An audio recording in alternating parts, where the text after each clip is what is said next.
Now let's get started. Okay. Yes. I'm ready.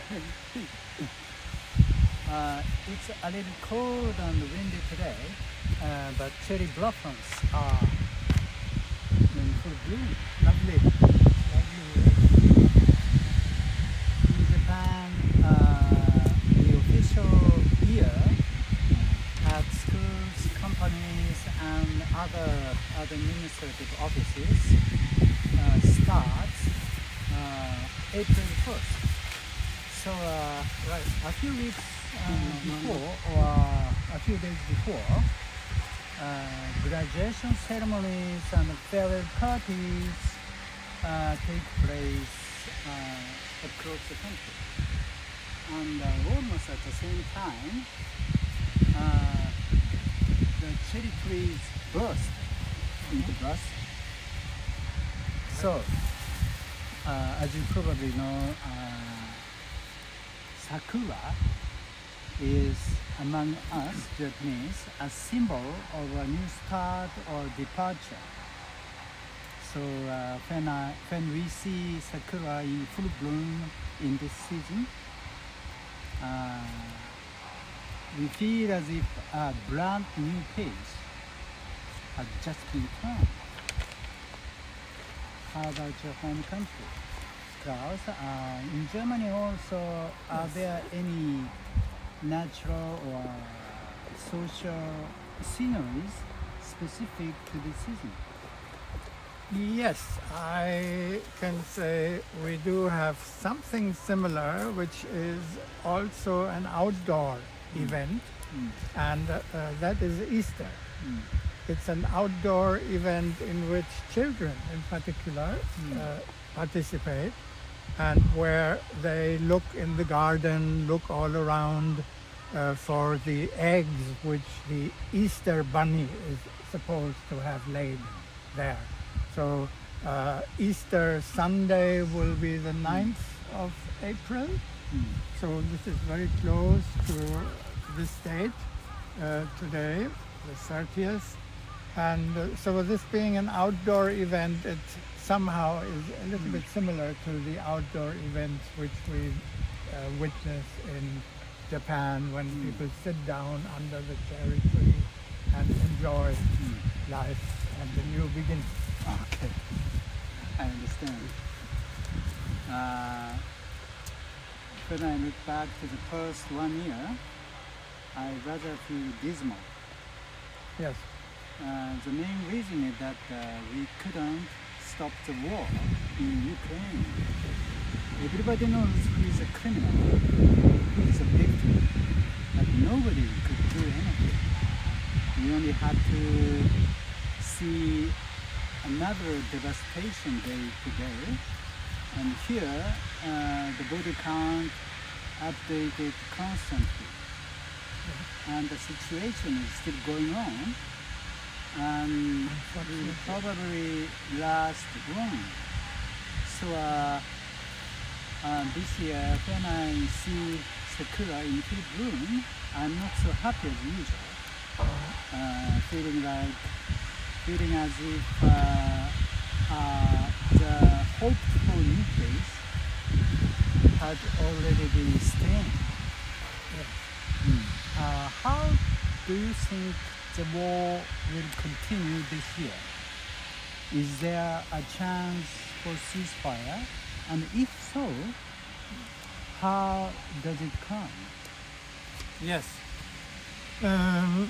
Definitely, you are right. I mean, we have to condemn the Russian action in Ukraine, and I'm no Putin lover, and I don't think there's any justification for the war. But I think Western politicians and the media and the peace movement have failed to recognize some of the conditions which both the Ukrainian president and also the Russian president have talked about. That is, last year in March on the website of President Zelensky, we saw a title saying Ukraine must have a collective security agreement with all its neighbors, with the participation of the world's leading powers. This was the title of this web page, which can still be accessed. And according to Zelensky, in the future, Ukraine must have a collective security agreement with all its neighbors, including the United States, France, Germany, Turkey, and others. And he said, these will be guarantees not only for Ukraine, but for Russia as well. And this is very similar to announcements by the Russian President Putin, who on several occasions has called for a modern, non-bloc system of collective security in which Russia would want to participate. But I have not seen any of the Western media or politicians or even the peace movement having acknowledged this fact or having responded in any positive way to these demands. And it seems to me that we can achieve a ceasefire once these issues are being addressed.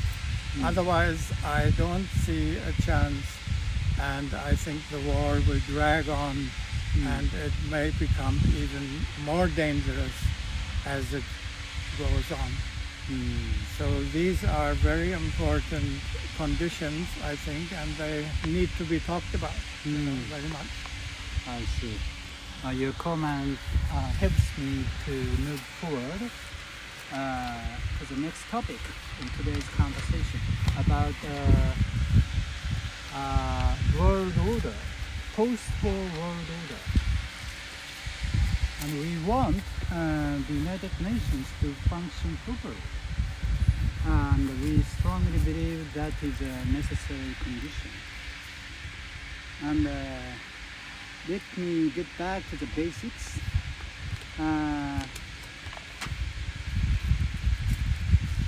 Article 24 of the United Nations Charter goes like this. In order to ensure prompt and effective action by the United Nations, its members confer on the Security Council primary responsibility for the maintenance of international peace and security, and agree that in carrying out its duties under this responsibility, the Security Council acts on their behalf. Yes. When I read this text without prejudice, I understand this article like this. Like this. Each country must primarily trust the maintenance of peace and security to the Security Council, even if it is about the peace and security of its own. In other words, every member state must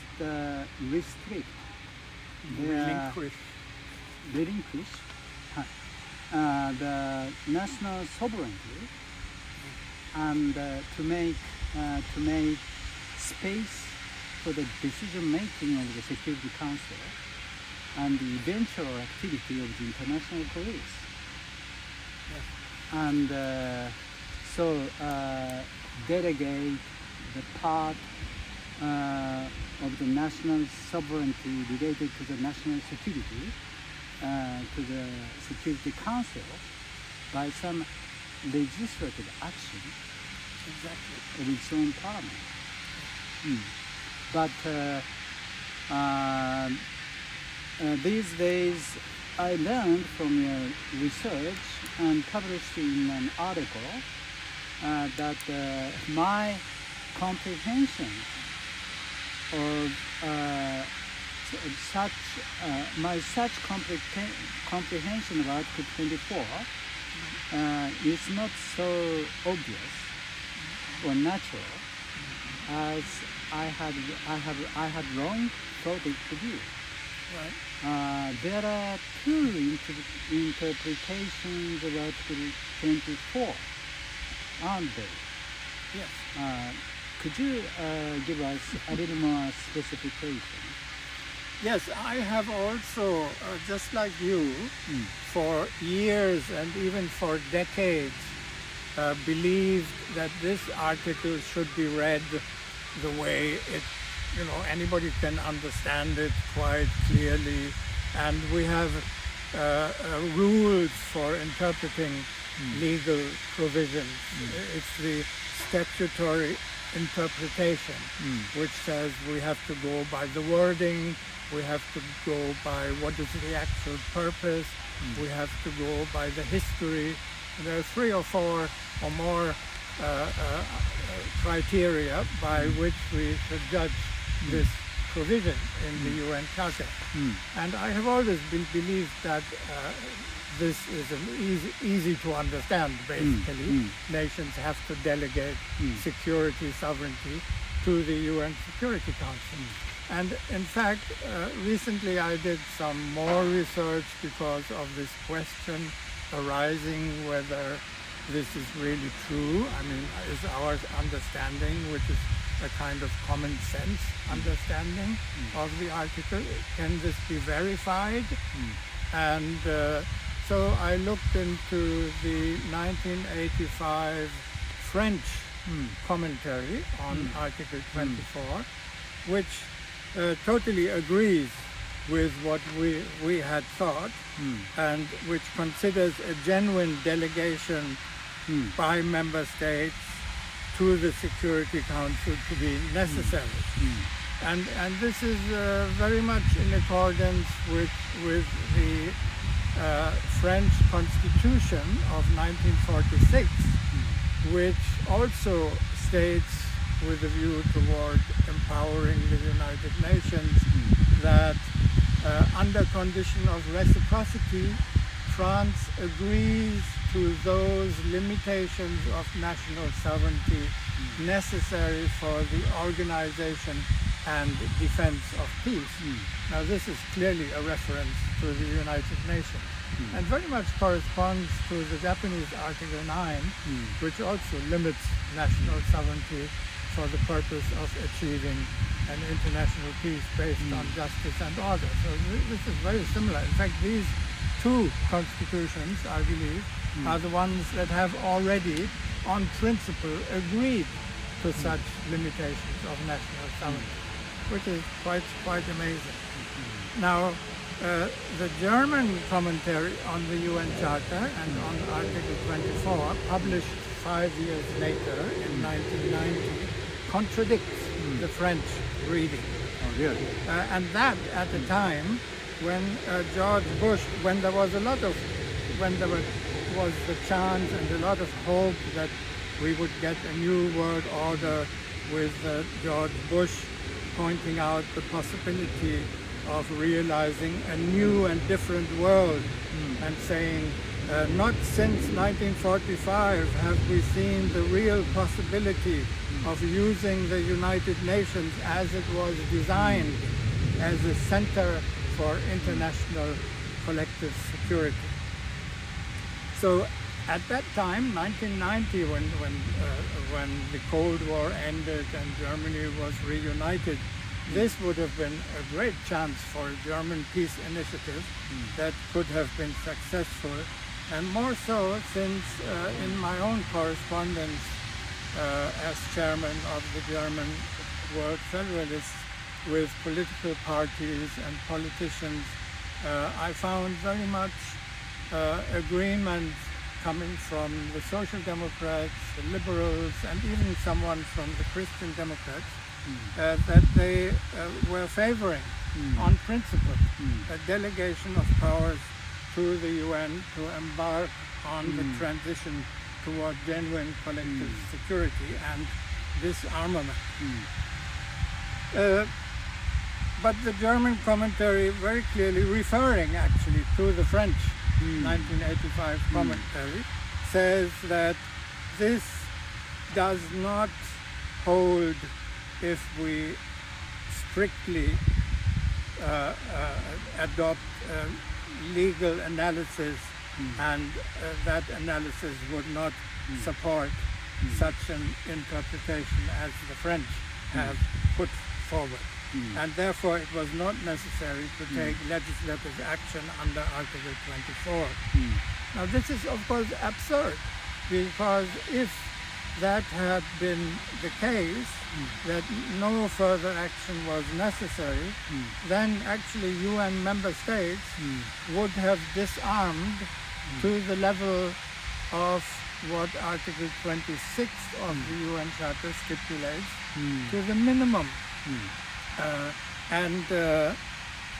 This actually, what you always thought, and what I think still and always think, was confirmed by one of the professors of international law with who I corresponded. Very famous, he had also been the president of the German Red Cross, etc.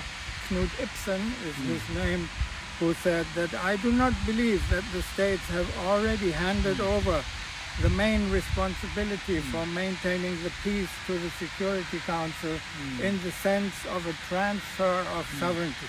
Something like this would presuppose that the states have literally removed the hitherto existing competence from their area of competence and shifted it to the UN.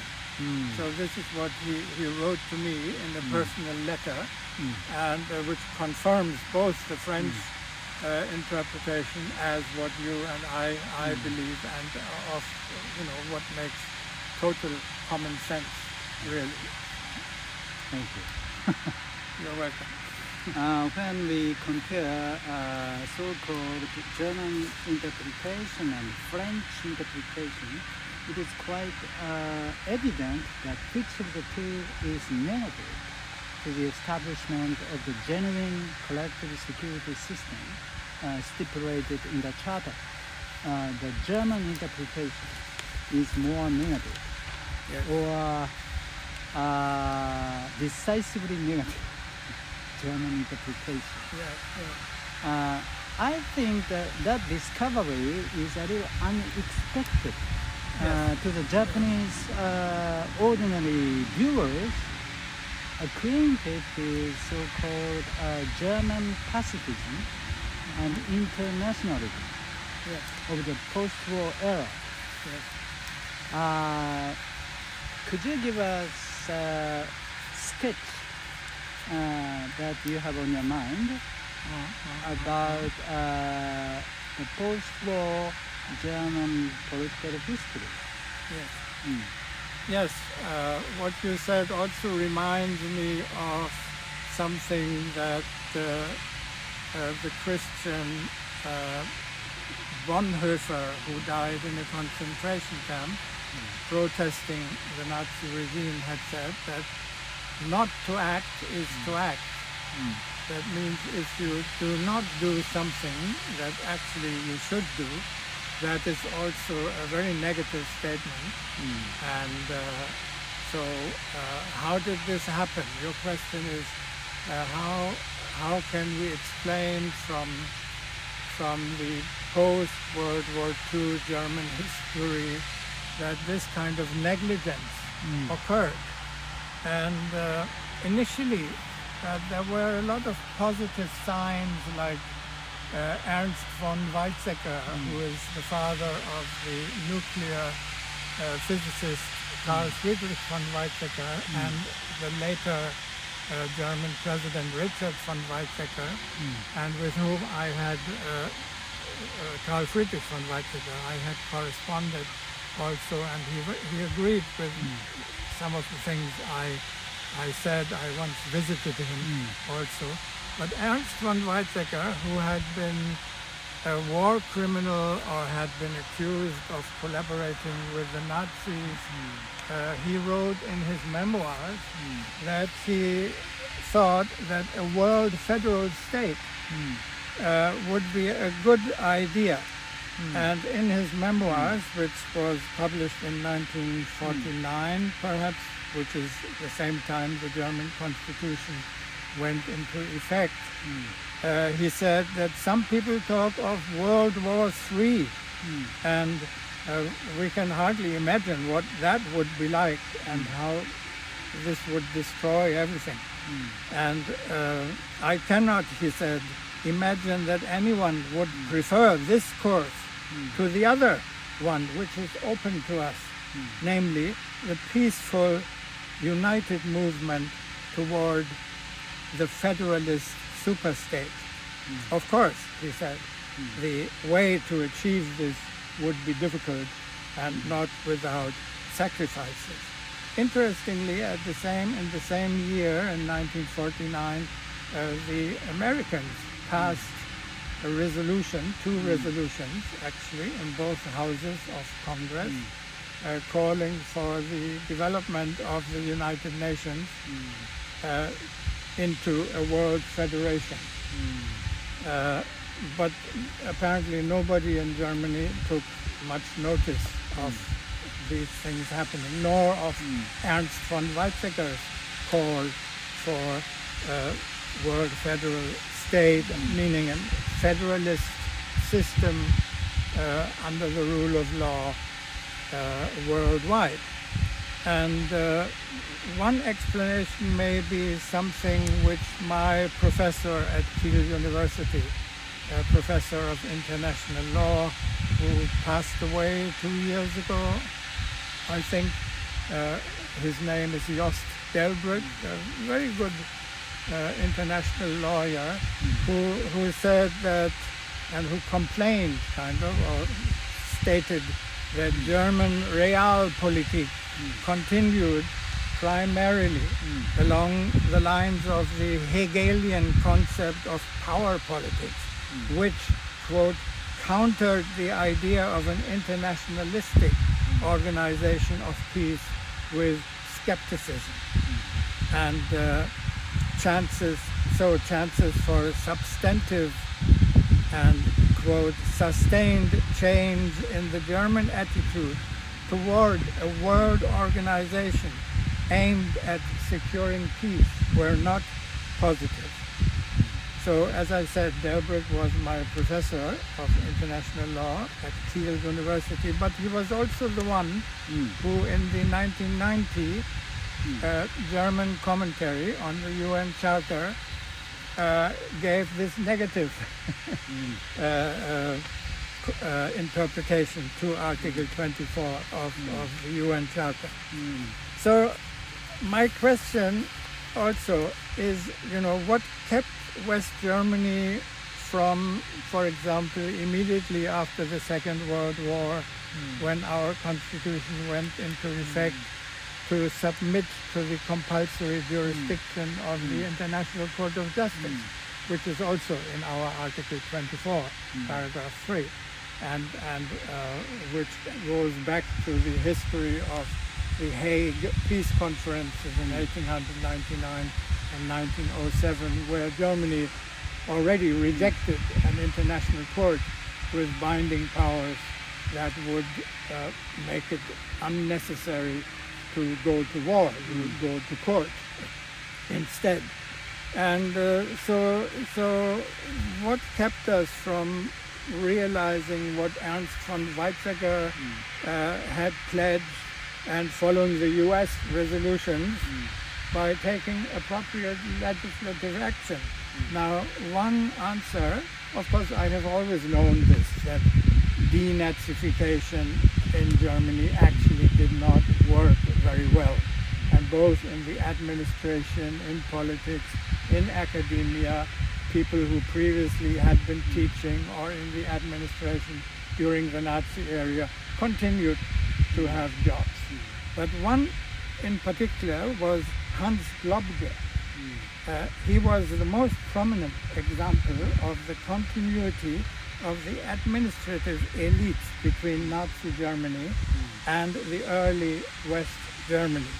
Now, Globke wrote a legal annotation on the anti-Semitic Nuremberg race laws, and so set the path to the Holocaust during World War II.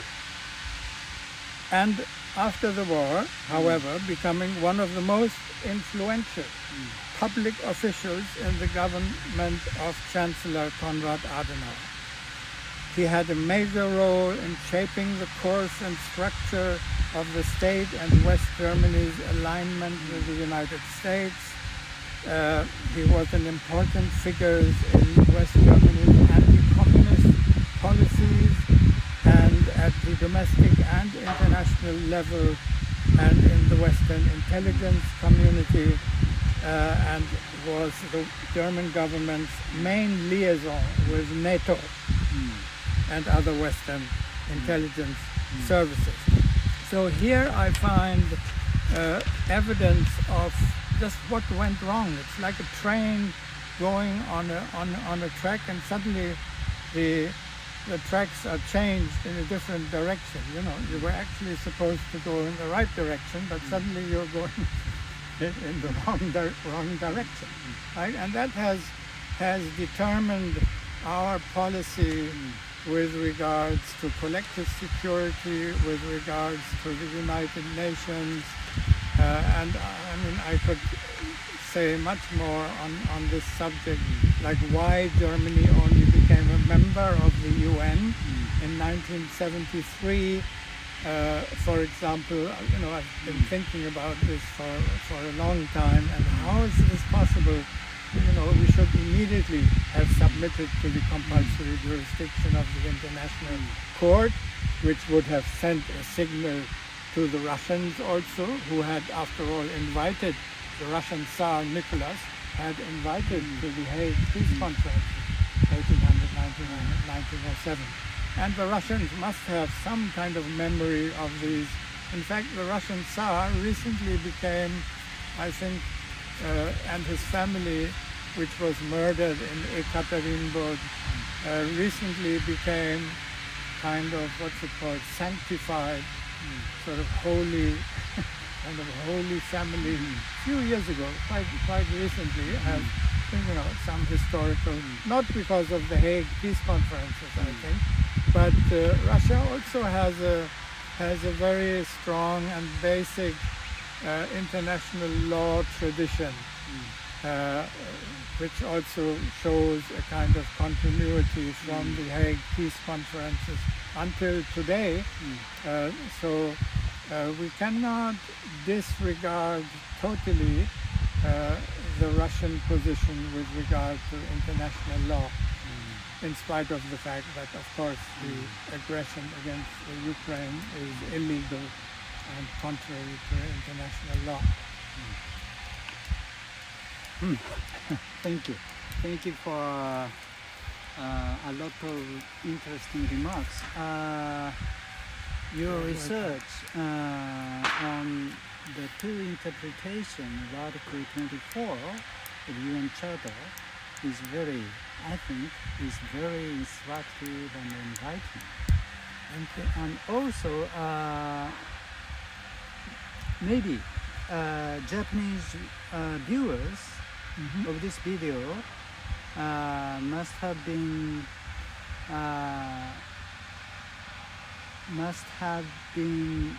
very interesting. Interested? Surprised? Interesting. Surprised? Surprised. When they heard just now, when they heard the description or your description of post-war German political history, because we often compared the two attitudes toward the World War II between the German government and German people and the Japanese successive conservative governments. And we always respect Germany and the German governments for their sincere attitude toward war crime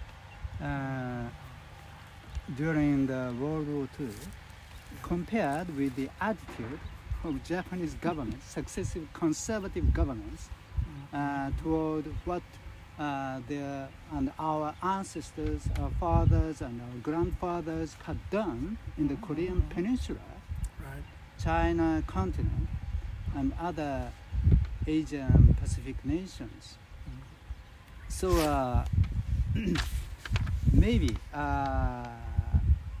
they may have been a little shocked to hear your remark. Yes. And I think I can understand a little more why you came to Japan and continue your research or activity to seek global peace. Yes, yes. And, Yes, of course. I came to Japan because I was doing research on Shidehara Kyujuro, who was foreign minister in the interwar period, known for his Heiwa Gaiko, his peace foreign policy, and who after the war became prime minister and suggesting on January 24th, 1946, to General Douglas MacArthur the famous Japanese Article 9. And having studied this and published my dissertation both in German and in English in 2 volumes also, I came to realize that actually, in spite of the fact, as you say, that Germany, what Japanese people believe, that Germany has dealt with its past in a very good and effective way. And of course, we have apologized to the Jews and we have apologized for the Holocaust and so on. But by some trick of history, we have made it look like, and I wonder what Germany's role in this change in the perception of the historical narrative might have been, that it looks like as if Japan has not dealt with its past as effectively and as positively as Germany has done. But already many years ago, I came to realize that no, actually the Japanese have dealt with their past in a much better way than Germany has. And of course, if you read Maruyama Masao and other people, you can understand why. You know, there is a strong pacifism in Japan which supports Article 9. And in Germany, we don't have any movement, either peace movement or political movement, that is demonstrating and supporting Article 24 of our Constitution. You know, I would like to see demonstrations in front of the German Parliament demonstrating for implementing our Constitution's Article 24, just like Japanese every Friday have been and maybe still are demonstrating for maintaining Article 9, which Japan has upheld and maintained so far, even if there have been changes in the interpretation of Article 9. But just the fact that Article 9 is still there is, to me, amazing. I mean, I could shed tears on just this full realization of this Japanese trait of sticking to something which Japan has experienced with Hiroshima and Nagasaki, of course, and what peace means, really. Yes, I very much agree with you, and I wish, I mean, we have some Japanese friends who have who know other people, maybe scholars or politicians in Germany. I wish they would exert their influence to try and tell the German people. I find it very difficult to be heard in Germany with what I have to say. I recently had a publication, which you referred to, regarding this matter and the 2 interpretations of Article 24 of the UN Charter. But I wish some Japanese would tell their German friends, look here, why don't you become active and write a letter to the German government or to any political party or politician that, look here, you have neglected something and maybe you should think about it and try to take action and at least talk about it. You know, if what makes me very angry and sad and afraid also is that it's not being talked about. You know, it's like our rule-based Western world, which actually is not rule-based because there is no international rule of law in existence. But we always talk about, the rule-based Western system, which the Russians deny. So, you know, this is something that needs to be talked about, and I hope that with this interview and this video, perhaps we will reach some people to think about this and talk about it. It is very nice having been able to talk with you under this Lovely. blossoms in full bloom. Yes, It can be done only once in a year. that's right. Thank you. Let's hope for a new beginning. Thank you. Hope and pray. はいじゃあこれで。